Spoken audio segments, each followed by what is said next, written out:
out. Let us know if you have any questions. We're going to be spreading some positivity, some health and nutrition advice and tips and stuff that will change your life forever, and everybody else that is associated with you. It'll change their life as well. Here we go. Good morning. This is KHEA 99.5 FM. I have Dr. Aaron Chapa with Living Well Clinical Nutrition Center located in beautiful League City off of 518 here in studio. Dr. Chapa, how are you doing today? I'm great, Gardy. How's life in your world? Man, things are good. There's no complaints. You know, I got a message from my daughter's teacher, so she's 5, saying there's 14 school days left, and that was a reality check and a slap across the face at the same time. Yeah, because summer's right around the corner. It's here. I hope you got some plans. You know, I'm going to make them. Plans just come to me. That's good. Well, you know, we talked about, a couple weeks ago, the sunscreen and alternatives to sun screens out there and what you can do biochemically, so that's good. Hopefully you're ready for some fun sun. Definitely. And this summer, so I know I am. Already been out in the sun, tinkering around the yard, tinkering around the backyard, and just trying to enjoy some rays here and there because, man, I love that early morning sunshine. I got about 5-10 minutes of that this morning and probably didn't even have time to get it, but I grabbed it anyway because, you know, it's just something about being in the sunshine that makes you feel good. And the last few days have been, you know, just hot, and I'm thinking to myself, wow, I'm ready to go swimming. You know what I mean? Mm-hmm. And so last week, you know, we were talking about fertility, and then we've been getting some questions, and we didn't get a chance to hit one or two of these. I wanted to go ahead and just kind of grab them, but I wanted to say, you know, thank you guys for listening to the show every week. We're excited to bring you guys health and wellness information. We know that you can, you know, have oftentimes have lots of questions, and you may not know that we do this show every week for you. We do this so that you can go back and listen to it, share it with your friends, family, and loved ones, teach someone you know, pass this information along, that because it could and will change their lives if they integrate even a fraction of it. And I've been, you know, in practice over 17 years, and I have seen a lot of different conditions walk through through my office. And I think, you know, first and foremost, when dealing with diseases in the 21st century, we have to stop, you know, accepting them as our diseases and or diagnoses. They're just names. They have to bow to Jesus. They have no place in our lives. We first, you know, want to take, you know, take authority over the process that the disease is trying to root into our bodies. And I think first and foremost, recognizing that it's just a name, and we can then navigate from there. And, you know, the great Socrates, or was it Hippocrates? It doesn't matter. But one of the greats, you know, always said digestion is key, that all disease starts in the gut. And, you know, as we get into the work today that we're talking about in these questions, I think they might, you know, open up a can of worms for us. So if you have follow-up questions and you're live with us today on the show, make sure that you ask them. We can talk it through while you're listening live. For those that are getting the recap, Gardy, where can they catch some of our past shows and or go for you know, slowing it down? Because some people tell me I speak a lot fast and speak too fast sometimes. Yeah, you can slow that down. If you go to Spotify or Apple Podcasts, wherever you get your podcast from, Dr. Chapa is on there, and you can search and just subscribe one time. So you can search Living Well Clinical Nutrition Center or Dr. Chapa, and it'll pop up. Look for his logo. Make sure you subscribe. And there's like hundreds of episodes and past shows where you can learn and continue to learn and remind yourself and refresh. And if you're listening to this on the podcast, thank you. Feel free to share it with a friend. There's actually a little button where you can hit share and text it straight to a friend and say, hey, I think this will help you going forward. Right? Yeah, absolutely. So, but anyway, so the big question that was posed last week was, what are the foods that I can eat to avoid cancer? And I said, oof, that's a challenging question, because at the end of the day, I think that there is, I don't know that there is the good answer. This is a very long-winded answer, and because the question is, we're all afraid or concerned about the big C word. And none of us want to go down that road, which I totally get. And so, if there were foods to eat I would say first and foremost would be all of your liver foods and kidney foods and foods that are gentle on digestion. And so green leafy vegetables, key, critical in giving the body nutrients in order to ward off deep-rooted cellular infections that could turn into cancer. I think, when we're talking about, other foods, Brussels sprouts, asparagus, these are artichokes, broccoli, cauliflower. These are all what we call liver foods, kidney foods that help the liver and kidney do their job better. And when you are allowing the kidneys and the liver to do their job better, your likelihood of allowing congestion to take root is less. And that's what ultimately happens. Our body, interestingly enough, goes in and out of a state of cancer 165 times a day. It's not like cancer isn't lurking in the shadows. It's that your body knows what you are, what you're supposed to look like according to your genotypical blueprint. It knows the expression in that phenotypical blueprint, how those cells are supposed to function.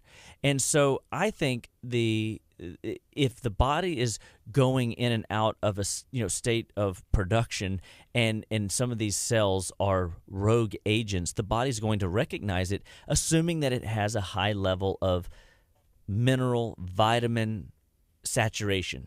The cells are electrically active that are currently in circulation and in play.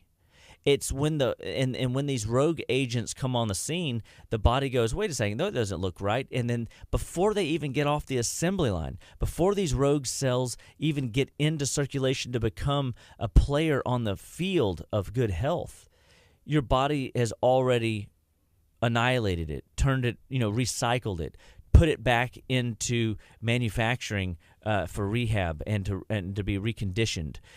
And I think that's a very, very awesome thing about our body that we may not appreciate, we may not know. And I think that if people would, take a step back and go, okay, so it's not necessarily what foods should I be eating more of to, make sure that I don't, get cancer. It's what can I do today that's inside of my control. Have you ever heard of the great philosopher Epictetus? I have not. Yeah. Well, love his name and say that a couple times. Epictetus. Epictetus. Yes. Epictetus. And he says some things are in our control and others are not. Things in our control are opinion, pursuit, desire, aversion, and in a word, whatever are our own actions. Things not in our control are body, property, reputation, command, and in one word, whatever are not not our actions.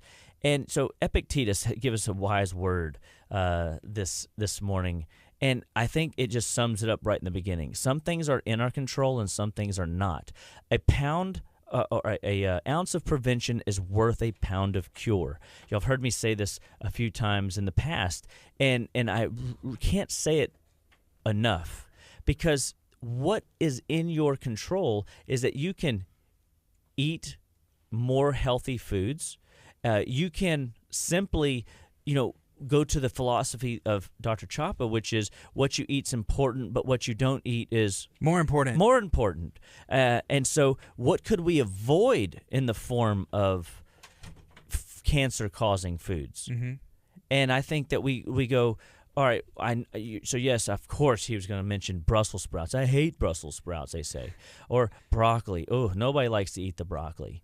But they don't realize that those are legitimately great liver foods. Asparagus, a great kidney detoxifier. You've got to keep your exit channels and your manufacturing detox pathways open. And so eating the foods that drive those pathways is paramount. That's why we do detoxes twice a year. That's why I'm such a big liver guy. The liver's the giver. The more we can give to the liver, the better everything else plays and works on our behalf. And so when I look at what I can control, I can monitor the amount of sugar that I get into. The reality is, Gardy, never eat sugar again. But how realistic is that? It'd be really hard. It'd be very hard. I mean, most people don't even realize that there's sugar in everything that they're consuming. Oh, you dip tobacco? Yeah, there's sugar in the tobacco. I mean, you know what I mean? Yeah. It doesn't matter where you're getting the sugar. Sugar is sugar, and your body or bugs feed on that sugar and manifest into, bigger bugs. And these bigger bugs begin to congest the system, distract the body, and get the body, spinning plates over here, and then it misses the assembly line of cellular dysfunction, or a rogue cell, a cell that we might call a cancerous cell, a precancerous cell that makes it into the playing field and now is not a player for the good. It is a rogue agent. It's a mole. It's a cell that is dysfunctional at every turn. And it's not going to serve you like it's supposed to, but the body missed it because it was robbing Peter to pay Paul elsewhere. And so we've got to go back to the ounce of prevention is worth a pound of cure. And so I really want to go back to this idea in all health. Again, it's not about the diagnosis. The diagnosis is just the name. It's where does the disease show up in your condition, the state of being that you're in the moment, right? And so if you have a digestive disorder, they might call it, irritable bowel syndrome. They might call it ulcerative colitis.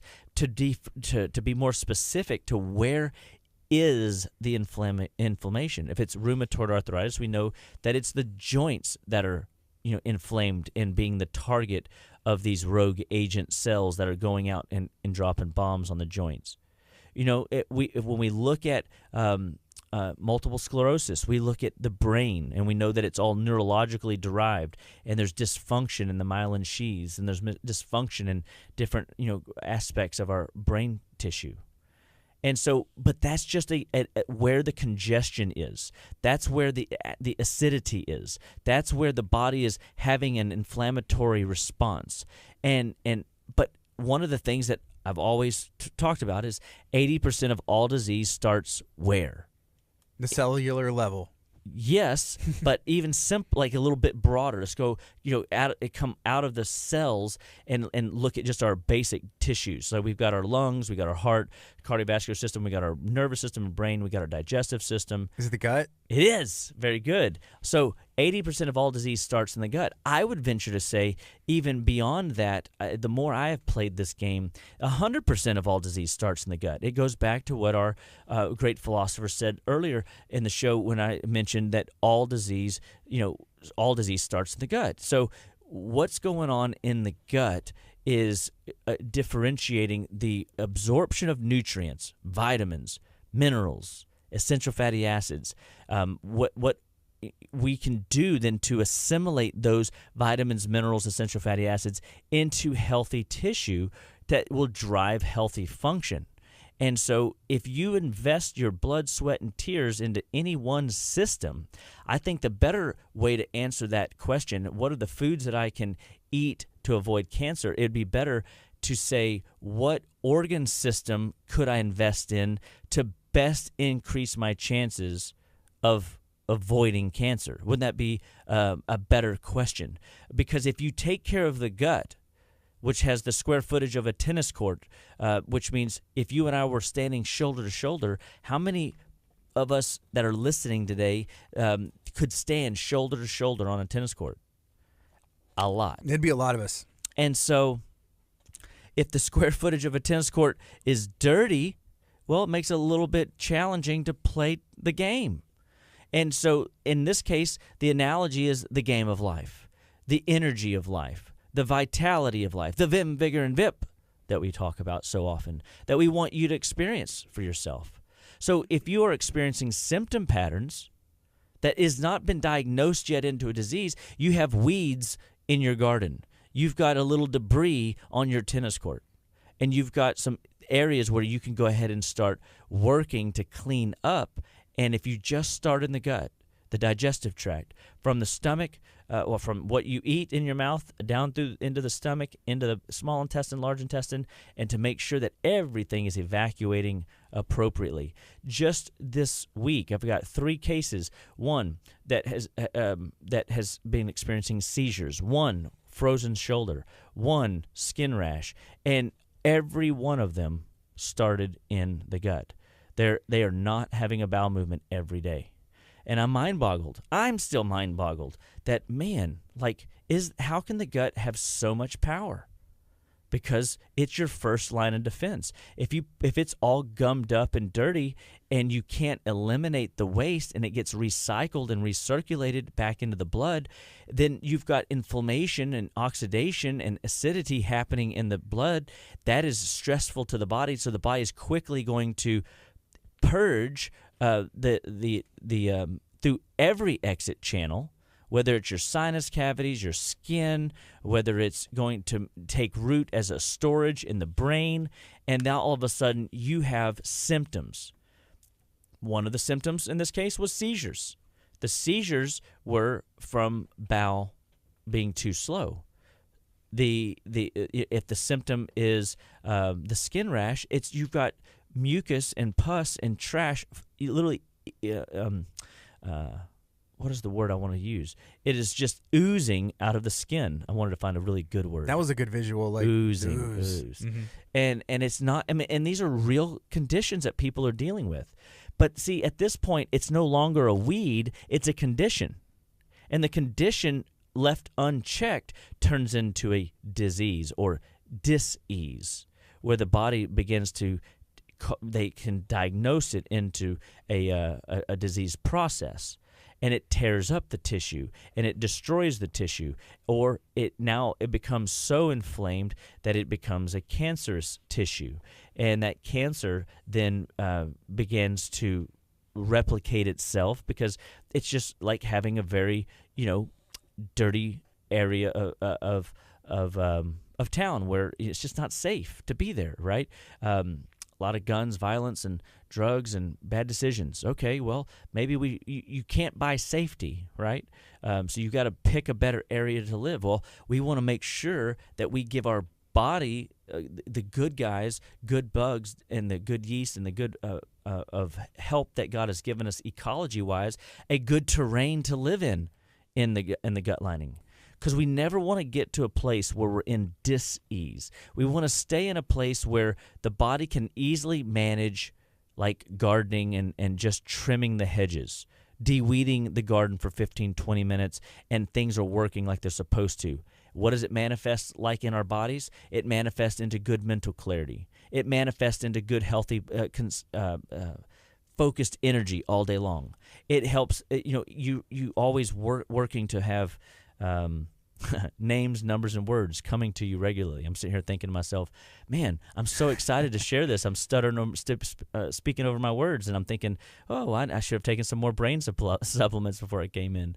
But it happens, right? So sometimes we've got we see a need, and what I'm starting to do as I am in practice all this time, when I have little brain glitches, I immediately catch them and go, wait a second. What do I need? Where's my deficiency? What is it my body's asking for? How did I sleep yesterday? What did I eat yesterday? How were my bowels this morning? Did I do my routine this morning, right? And I start replaying, and I'm like, oh, you know what?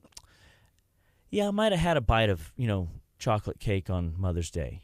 Maybe that sugar's catching up to me, right? Mm-hmm. And could it be catching up to me a day and a half later? Of course it could. Of course it can.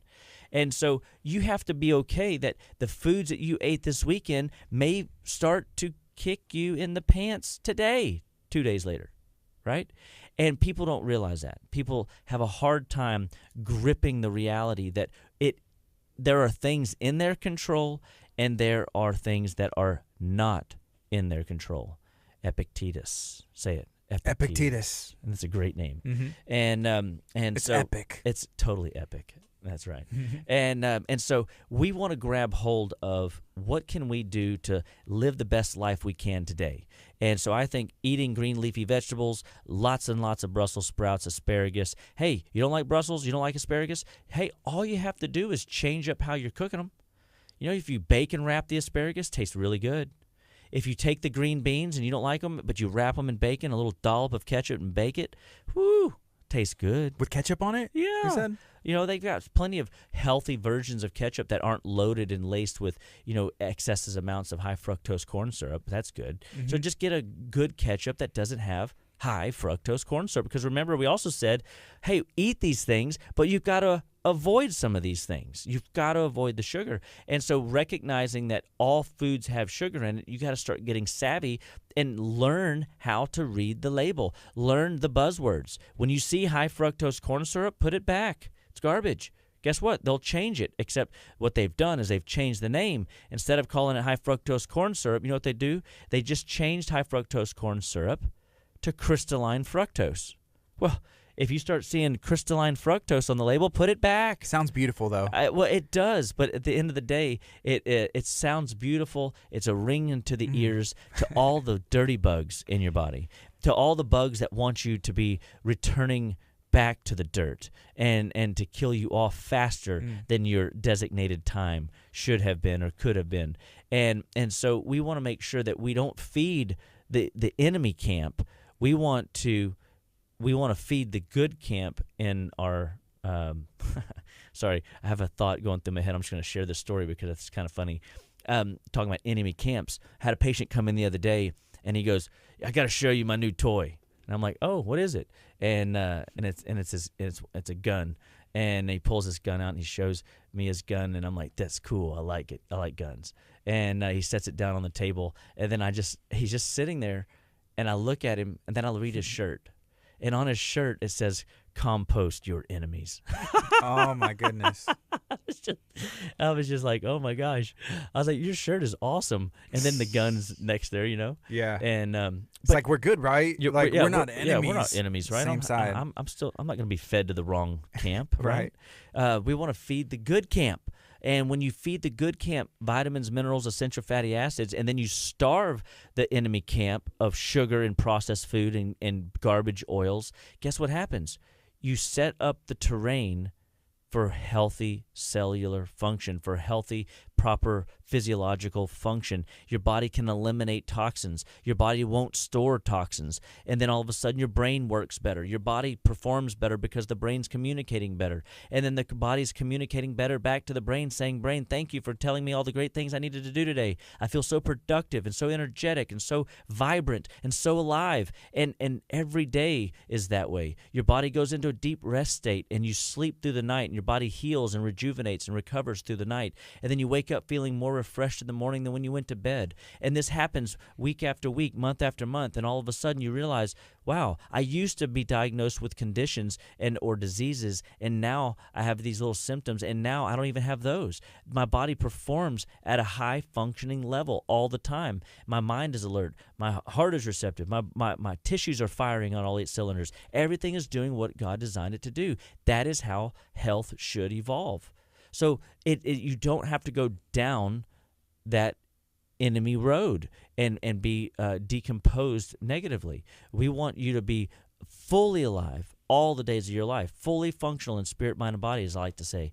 And this is all in our control. There's things you can do on the regular. And if it is eating 6 to 11 servings of vegetables a day, if it's eating 6 to 11 servings a week because you're not accustomed to that yet, that's okay. It's bringing in healthy proteins, fish, chicken, turkey, eggs, a little bit of beef, depending on your blood type, making sure that you know your blood type so that you know that there are foods that are inflammatory to you and foods that are not inflammatory to you. Appreciating that there's differences in your chemistry and not just being like, oh, that's not, people have been eating like this forever. No, they haven't. You know, like we've only been accustomed to this weird processed American diet for the last 100 years. It's a very new diet, still relatively speaking. And that, I think, is again, we've just forgotten how to get back to the basics of health and nutrition. So at Living Well, we have this cool class coming up this summer. It's a summer class where we're teaching people how to eat better, live better, be better through food. And it's a 10-week program to teach you all the basics of health and nutrition, how to get into the kitchen and how to turn, a Brussels sprout into something you like instead of something you don't like. And because there's always a way. We were talking about it yesterday that, Brussels sprouts they smell terrible if you steam them. But man, what happens when you shred them? What happens when you dice them? They taste so much different. They taste so much better. And so I like the idea of giving people tools and resources, and that's what we do with our MacroFix classes. And this teen class that we have coming up this summer, if you're a teenager and you want to go through this 10-week class, you're in for a treat. You're going to get all kinds of tools that are going to help you go into the more levels of teen, into your young adult, into the college years, where you're not going to be gaining the freshman 15. You're going to be maintaining your health and vitality. You're going to enjoy the schooling experience because you're going to be, mentally sound while you're in class, and your body's going to, kick butt and take names. That's what you want, as opposed to, being tired and run down and ADD and chasing the squirrels. We've got to get back to food being an important piece, remineralizing, putting in healthy vitamins, and making sure that the body has all of its needs met so that you don't have deficiency. And that's what we help people see, is where the deficiencies manifest. Because just like I was saying earlier, when my brain starts glitching a little bit, I stop and go, wait a second, that's not normal. I know how my brain can perform. I know how my body can perform. I was asking, this bodybuilder yesterday that came in to see me, I said, how do you know when you should do stretching, cupping, stripping, chiropractic, acupuncture? He goes, well, when you have a strong mind-body connection and you know what your muscles are capable of, and when they're not performing at the level they're capable of, I know it's time to get worked on. I need body work. And in some respects, I'm rotating through several different therapies, but there's foundational therapies I know I need. I know I've got to get my nervous system to align back up to give my muscles a chance, because the nervous system tells the muscles to do the job, right? So I was really proud of him for knowing that. Here's a question that came in, if you were done on that thought just for a second. So this is from Celion, and you went over this, and I learned this from you. I didn't know this till a couple years ago. She said, depending on the blood type, I'm B positive. So depending on your blood type, different foods and different things can affect you in different ways. Is that correct? Correct. So you can't assume that you can take your blood and put it into anybody else, because if you just randomly did that, you would potentially kill somebody or be killed yourself. So if our blood is that specific to having certain types of interactions that it can have, it's not a stretch to assume that there's some foods that are going to be inflammatory. There's going to be some foods that are life-giving, right? And so recognizing that if you are a big meataholic, red meataholic, and or barbecue chef, champion, connoisseur, and you're A blood, well, I've got news for you. You're going to have inflammatory distress sooner or later. Nobody can outrun a bad diet. Just because you're getting away with it today doesn't mean you will get away with it forever.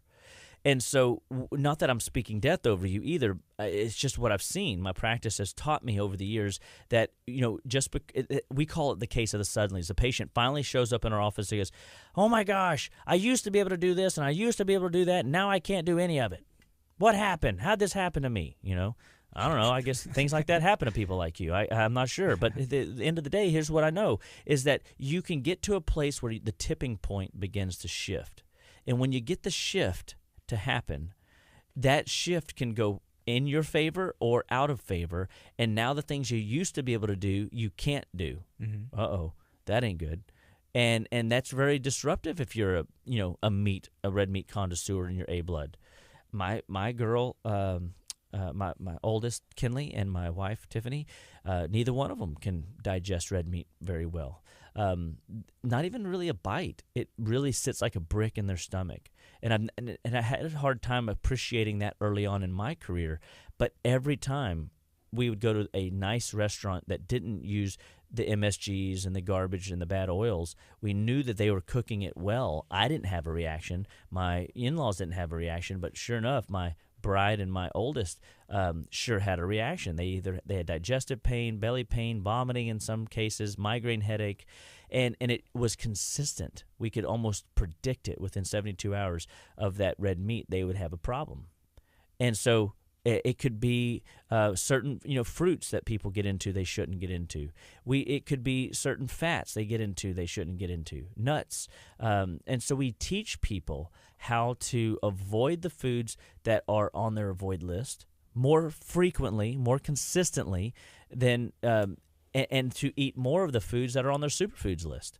And so when we look at people that are wanting to live healthy and be healthy with food, we obviously come in and we help them understand their blood type. We help them understand, hey, this is a poison across all blood types. These are inflammatory foods that you need to be avoiding right now because your body is in an inflamed state, but doesn't mean forever. It just means for right now. And so we help people categorize what they need to be doing more of, what they need to be doing less of in order to get out of the situation they're in and start performing like their body's supposed to. And so when it comes to food, all life starts and stops where? At the cellular level. That's the answer, at the cellular level. And we know that when we eat enough of those right foods, we give our body the tools to rise up and be the best version of itself possible. Here's a couple comments. This is from Tammy. She did a face palm and said, I'm A blood. I commented it as well because I'm A blood, and I'm one of those people who really loves meat, barbecue, steak, and I don't eat as much. I still do eat some, but I have noticed when I remove it from my diet and I introduce it back in, like during the detox and it's stuff. A little hard. It is hard to process it. It is for sure. Yeah, and I would say enjoy it while you can, because there's a possibility that whatever hard to reintroduce it back may turn into won't be able to introduce it back at some point. And hopefully all the things that you're doing to be healthy today, you keep doing, and then instead of it hitting you in your 40s, maybe something like that won't hit you until like you're 60. Mm-hmm. Right? So you're buying yourself some extra years of sinking your teeth into a nice juicy bloody steak. Makes me happy. Yeah. But the reality is this is, what if you're a B blood, like Solian had mentioned, and you're sucking down a bunch of chicken because everybody says chicken is what? A great food to be eating. Yeah. But if it's not on your list, and let's say you go, every time I eat chicken, I do feel a little sleepy. Every time I eat chicken, I do feel this or that. Or I had one patient, every time he'd eat chicken, he'd get 2 kidney rashes. They would show up on his back. You could see his kidneys red hot and inflamed. Wow. And it would be there for 45 minutes, and then they'd go away. I thought you were going to say started growing feathers or like laying eggs or something like that. You'd be like, I was like, what? That would be scary. And, but the reality is if the chicken is inflaming you, guess what? Yeah. Don't eat the chicken. Okay, so here's a follow-up. She said, wait, so help me. Am I not supposed to be eating chicken? I was going to make that for dinner. So is that you just have to fill your body out, or what's the answer? So we have a blood type avoid list. And so with B bloods, typically chicken is not their superfood. It is an avoid. It's very hard for them to digest compared to B-blooded people are more in the fisherman category. And she's probably saying, oh, I hate fish. And again, I would say that just means that we haven't acclimated the palate to appreciate fish, or our minerals are low, or there's some other glitch in the stomach that is not allowing you to kind of rest in who you're supposed to be, in the form of food that you eat. And so chicken is very hard for B-blooded people to digest. Now, let's say that you notice nothing and everybody seems to be doing good. There's no blood pressure, there's no migraines, there's no skin issues, there's no symptom at all, no belly pain, no constipation. And I would say, well, enjoy it while you can and hope that you don't ever have a reaction. But it has been too often a very consistent, for me to see in practice, when people come in with conditions and they're eating the wrong protein. The wrong protein drives that inflammation up. That inflammation then drives their body out of control. And so I just take those proteins and mix them around. So, so Leon, you could do some more red meat or gamey foods, and hopefully that makes you smile. You can definitely get away with fish and seafood of many different styles. Now, when we got to also appreciate that, like I was saying, this is a bad food across the board. Partially hydrogenated oil, the bad fats. When you fry stuff in these bad fats, it can wreck your system, tear your body to shreds. And so we want to, see, people eating foods that aren't inflammatory. Mm-hmm. Doesn't mean you're never going to get into those foods. That's not realistic. So we're not teaching you to be unrealistic or, the odd man out everywhere you go all the time. But we are teaching you that what you eat's important, but what you don't eat is more important. Mm-hmm. And that's what we want you to grab hold of. We want you to see that, hey, if you avoid the sugar, because sugar feeds so many of the wrong tissue, then your body can thrive and survive longer if you avoid those inflammatory engines. And so we're always looking. Certain nuts, peanuts, cashews, very moldy in their very nature. They're typically mutated and roasted, and they're not healthy as we wish they were. So we want to teach people to eat pecans, walnuts, almonds as their nut of choice. Seeds, to get more into seeds even over the nuts, easier to digest. So not that nuts are bad, but we just overconsume. There's a consumption conversation now have. That's why you got to look at your food logs, and you've got to see, what am I even putting in my body? Inventory. Yeah. Because when I show people, hey, we can eliminate this, we can add something here, we can add something there, they go, oh, that doesn't sound too complicated. I can totally avoid this product for 2 weeks, or I could add a little bit more of this product. I mean, a lot of times today, people that come in, they're open to eating vegetables. They just don't know how to eat the vegetables, and that's why we have a lot of the classes that we've had. We've over winter, spring, we've had a lot of classes at our office on the food coaching model, like helping people put better food into their diet, because we want the blood types to be people to be aware of it, but we don't want you to be so caught up in it because you're so inflamed that it matters. I want you to be a B-blooded person and be able to get away with a chicken and not feel it. It'd be nice if it was just clear across the board. If you're B blood, stay away from chicken. It's going to kill you, or it's going to cause you high blood pressure, or it's going to cause you high cholesterol. It's going to cause your brain to deteriorate. I mean, it'd be great if things actually did that. That way we know exactly what we should and shouldn't do. But that isn't really. We're a little bit like scavengers in a lot of ways. Is we can go time without food, fasting. We can go time with certain types of food because that's just what we have to do, because that's what's available to us. It is amazing what these bodies, these vessels will do when under pressure. And we don't want them to be so finicky that they can't eat. Like, it always drives me nuts with, like, I have these, cutesy little dogs at home, and I'll offer them green beans one day, and they'll turn their nose up to it, and I'll offer them another day, and they'll eat it up. But then they only want like 3 or 4 of them, and then they're ready for a piece of meat. I'm like, guys, you should just be thankful I'm giving you anything. I mean, it's your fault you don't have opposable thumbs. And then they just look at me, turn their head, and ask me to feed them anyway. So, but it's amazing, our digestive tracts, we have to eat in a way that keeps the inflammation down and keeps assimilating good nutrients and eliminating the stuff we don't need. And if you have that working for you, your body is going to be in a better place to avoid disease processes that lead into conditions or diagnoses, and those conditions and diagnoses that lead into heartache and misery, which none of us want to get to. We don't want an oak tree. Remember, in the beginning, disease is very, very easy to fix, but hard to recognize. In the end, disease is what? Hard to fix, but easy to recognize. We don't want you to have to be dealing with a disease. Hey, come back in 6 months when you have a real disease, the doctor says. No. Let's listen to your symptom patterns, because you have, and most people have, symptom patterns they were not genetically born with that we know we can address right now, right here, and begin to resolve issues before they become something more paramount. And sometimes we do see people in crisis. And sometimes there's a histaminic response that drives somebody into crisis. And their body has biochemical reactions negatively to things that they shouldn't have negative responses to, because the body is so confused or so toxic.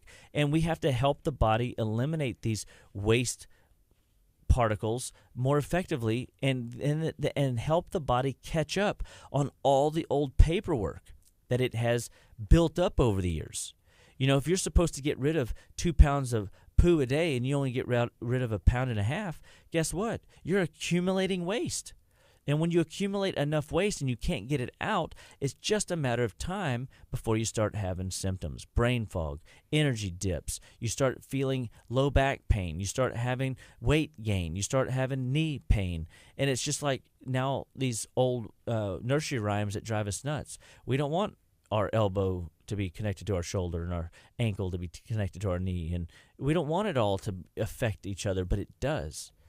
And so that opens up this conversation to what should we eat to avoid cancer? Well, I would pose it a different way. What system should we support to avoid cancer? And I think it's the digestive tract, because the digestive tract influences your heart, it influences your brain, it influences your liver, it influences your lymphatics, your immune system, your cardiovascular system.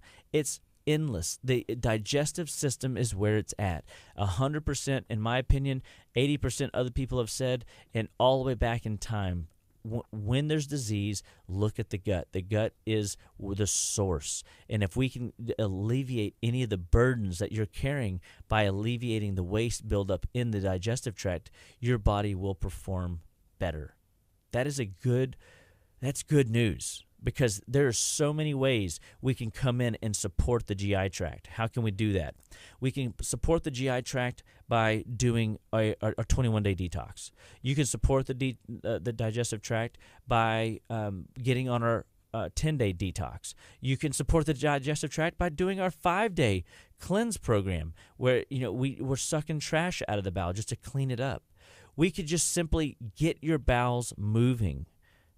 So sad when people come in and they have all these health issues and they've been everywhere and done everything and they can't resolve it, but yet we get their bowels moving and kicking, and all of a sudden, boom, symptoms begin to resolve very quickly, very naturally, because the body's not having to use these secondary exit channels and these secondary exit strategies to get rid of waste.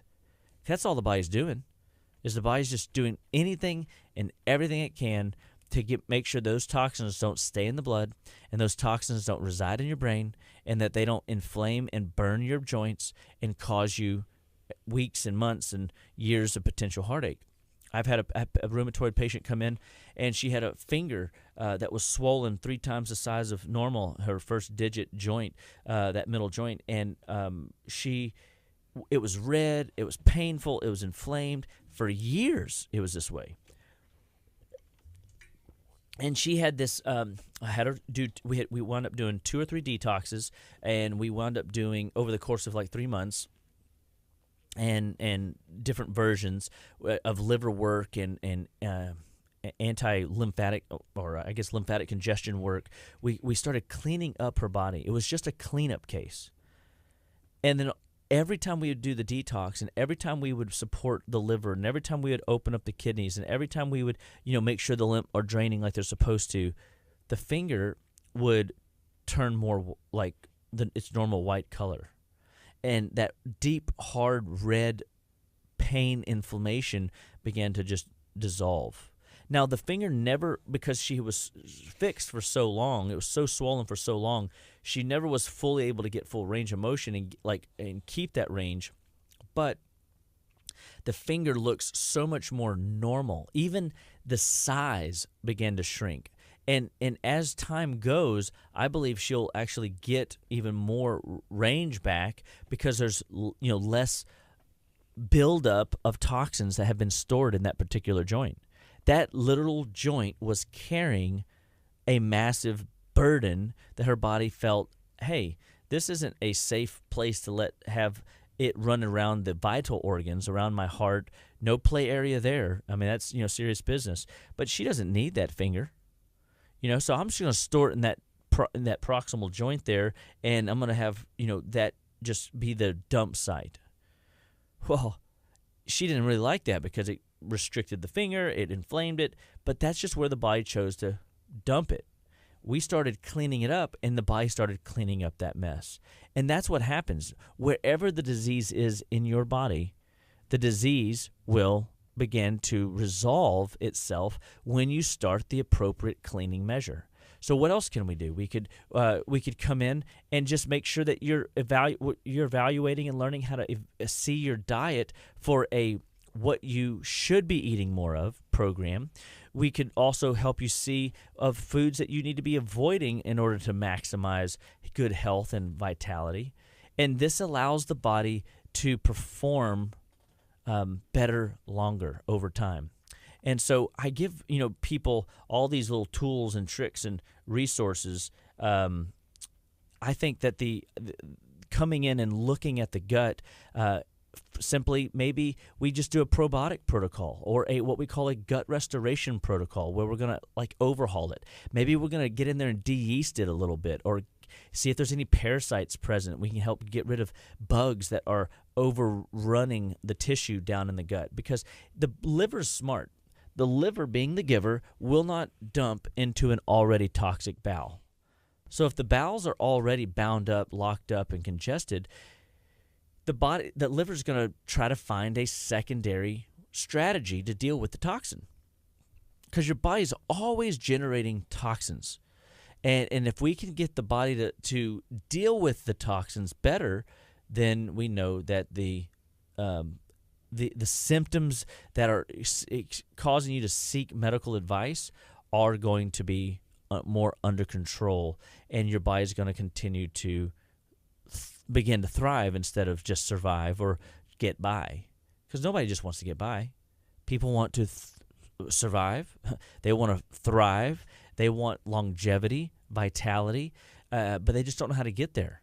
But I'm telling you, if you will incorporate some of the tactics and tools that we use in our simplest 5-day bowel cleansing program, our 10-day inflammation reducing program, or our 21-day ultimate detox program, you would see a massive change in the gut health, liver health, lymphatic, blood health of your body. Your body will clean itself up, and all of a sudden you'll see symptoms that you used to struggle with just go away. They just stop happening. Migraines, headaches, gone. Sinus issues, gone. Drippy down the back of your throat, gone. Skin issues, gone. Everything begins to improve when the body's eliminating most effectively. And so at Living Well, I'm a big detox guy.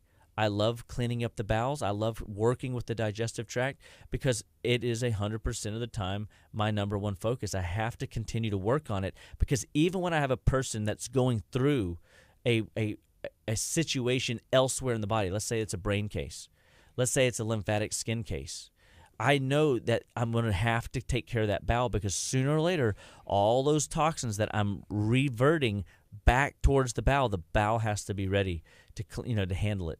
And we want to make sure that we're giving the body plenty of tools in order to keep the digestive tract 100% on point so that whatever waste and debris is getting put back into that digestive tract, it doesn't get stored in the digestive tract, recirculated back into the blood from the digestive tract, and create and wreak more havoc for you as a human. We want your body to perform at top-notch levels. And the way to do that is to clean it up. Always and forever. It's an ongoing maintenance. We need to make sure, just like you change your air filters in your home, just like you change rotate your tires on your car, these maintenance things that you're doing to these